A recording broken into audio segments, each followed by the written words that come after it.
Ах, я такой счастлив, потому что сегодня моя половина поехал на концерт Ольги Долгой.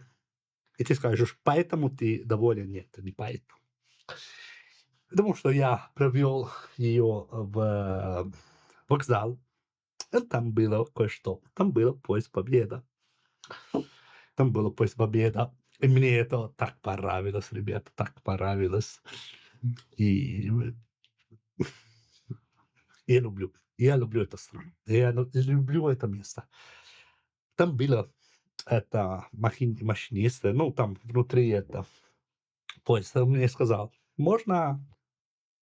Ну, и он мне сделал. Он меня спросил: "Можно ту-ту?" Ребят, не знаю, как на русском. "Ту-ту" он сказал, но я понял, что это значит, но вау, вау, вау.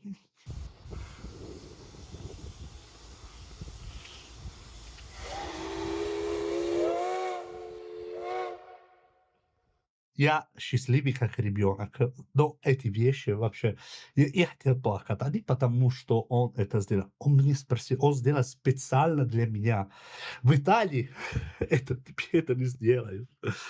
Да, может быть какая-то, но вообще ты пойдешь на эти большие, мероприятия, тебе ты никто, ты, число. Как и сказал, Сталин, типа, как сказал, ну, надо переводить, он сказал, что смерть одного — это ужасно, и смерти, многие — это статистика. Ты статистика, потому что ты никто.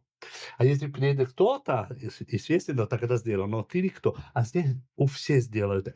Это вообще, я это обожаю. Это вообще, люблю эту страну.